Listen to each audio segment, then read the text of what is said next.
The cavern breathed. Moist air, thick with the smell of moss and decay, rushed from the black moor in the earth. A shiver, not entirely from the cold, ran down my spine. This was a place of secrets, a place where the veil between worlds wore thin. Taking a deep breath, I crossed the threshold. The passage descended sharply, the air growing colder, the darkness deeper. The beam of my torch danced over rough-hewn walls, revealing glimpses of strange archaic symbols. They seemed to writhe in the flickering light, whispering of ancient, forgotten things. Fear, primal and instinctive, coiled in my gut. Still I pushed onward, drawn by a curiosity that bordered on obsession. I'd spent years searching for this place, poring over faded manuscripts and crumbling maps. Now, on the brink of discovery, I felt a thrill course through me, a heady mix of fear and exhilaration. This was the gateway to a world unseen, a world whispered of in legends. This was the journey into the dark. The passage opened into a vast cavern, its ceiling lost in an impenetrable blackness. The air hummed with a low, resonant vibration, the source of which was unclear. My breath caught in my throat. Before me lay a landscape unlike any I'd ever seen. Towering structures, organic in their architecture, rose from the cavern floor, their surfaces glowing with an eerie internal luminescence. Strange flora in hues of violet and crimson carpeted the ground, their leaves pulsing with an unnatural light. Creatures, their forms defying easy categorization, scuttled and flew through the air, their movements swift and unsettling. This was a world of vibrant, chaotic life, utterly alien and wholly captivating. The air vibrated with an undercurrent of energy, a sense of barely contained power that sent shivers down my spine.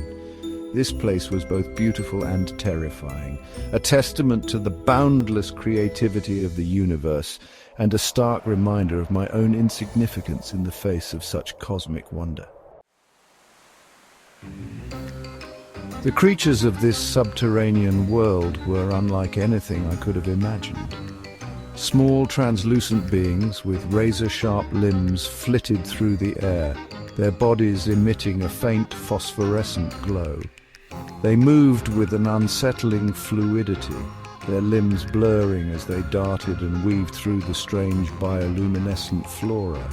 Larger creatures resembling a bizarre fusion of reptile and insect soared through the air on membranous wings. Their bodies were a patchwork of mismatched parts, as if cobbled together from different organisms. They possessed too many eyes, glowing like embers in the dim light, and their mandibles clicked and clacked with a sound that set my teeth on edge. These creatures moved with an eerie grace, their movements both beautiful and unsettling. They paid me little heed, their attention seemingly consumed by the strange, pulsating plants that grew in abundance throughout the cavern. I watched them fascinated and repulsed in equal measure, my mind struggling to comprehend the sheer strangeness of their existence. As I ventured deeper into the cavern, the creatures grew larger, more imposing. Colossal metallic beings, their bodies resembling a grotesque parody of insects, lumbered through the cavern, their footsteps echoing like thunder.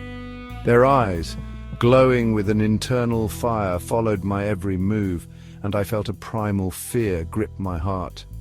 Further on, I encountered a creature of nightmarish proportions. Its massive body, covered in thick, chitinous plates, spanned the width of the cavern.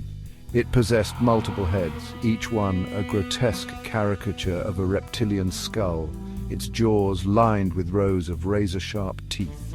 The creature moved with surprising speed for its size, its limbs churning the air as it let out a deafening roar that shook the very foundations of the cavern. I shrank back against the cavern wall, my heart pounding in my chest. The creature seemed to regard me with a cold, calculating intelligence. It was a predator, of that I had no doubt, and I was nothing more than prey. Yet, to my surprise, it made no move to attack. It simply watched me, its multiple eyes burning into me, before finally turning and lumbering away into the darkness.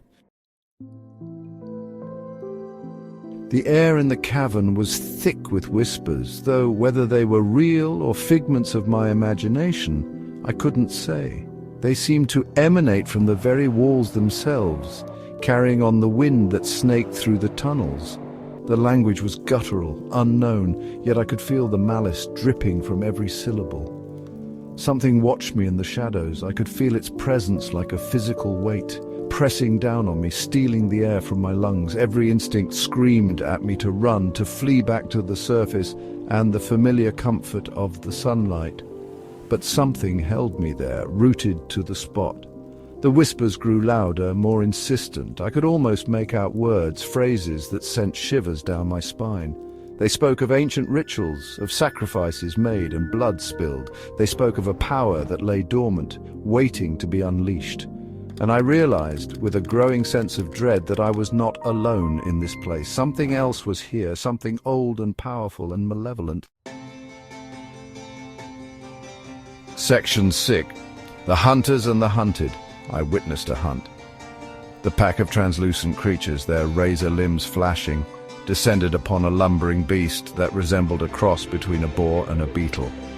The air filled with the shrieks of the hunted and the clicking mandibles of the hunters. The larger winged creatures circled overhead, their glowing eyes tracking the progress of the hunt. They were waiting, I realized, for their turn to feed. Even the titans, those behemoths of metal and flesh, seemed to be drawn to the carnage, their massive forms casting long shadows over the killing ground. There was a brutal efficiency to the scene, a raw primal display of nature's unforgiving cycle. It was a world of survival where the line between hunter and hunted was often blurred, where death was a constant companion. And I, an outsider peering into this hidden realm, felt a chill run down my spine as I realized that I too was now a part of this delicate, deadly dance. Section 7. A glimpse of intelligence. The creatures, for all their strangeness, were not mindless beasts. I observed them, their interactions, their methods of communication. The translucent beings, for instance, communicated through rapid flashes of light emitted from their bodies, a silent language of bioluminescent signals. The winged creatures, on the other hand, used a complex series of clicks, whistles, and guttural cries. I even witnessed what I believed to be a form of tool use. One of the larger metallic creatures used a sharp piece of rock to break open the tough carapace of a beetle-like creature, revealing the soft flesh beneath. What truly sent a chill down my spine, however, was the sight of a creature that resembled a grotesque fusion of human and animal. It moved with a disturbing agility, its eyes, human eyes, filled with an unsettling intelligence. It observed me for a long moment, its gaze piercing, before melting back into the shadows. It was a chilling reminder that in this world of monsters, humanity was not entirely absent. Section 8. The Fade. Then, as quickly as it began, the world began to fade. The vibrant colors dimmed. The air grew still. The creatures, as if sensing some unseen shift, grew agitated, their movements becoming frantic. The humming vibration that had permeated the cavern began to falter, like a dying engine. The ground beneath my feet trembled, and a low rumble echoed through the cavern. The air grew heavy, thick with the stench of ozone and something else, something ancient and foul. Fear, primal and overwhelming, gripped me. I had seen enough. It was time to leave. I turned to flee, my heart pounding in my chest. But as I did, I saw it, in the distance, at the very edge of my vision. A shape was coalescing from the shadows. It was immense, dwarfing even the titans of this subterranean realm. Its form was indistinct, obscured by the gathering darkness, but I could feel its power, its ancient, malevolent presence. It was a creature beyond comprehension, a being of pure nightmare. Section 9. The Watcher. I ran, scrambling back through the tunnels, my breath ragged in my throat. The darkness seemed to press in on me, the whispers growing louder, more insistent, but I didn't slow down. Not until I burst from the mouth of the cavern into the blessed light of day. I didn't look back. I didn't need to. I could feel its gaze on my back, burning into me like a brand. It was watching me, I knew, even now, from the depths of that hidden world. It had allowed me to leave, for now, but I knew with a certainty that chilled me to the bone that it was not finished with me. I had glimpsed the darkness that lay at the heart of the world, a darkness older than time itself, and it had glimpsed me, and in its ancient, fathomless depths it had marked me as its own.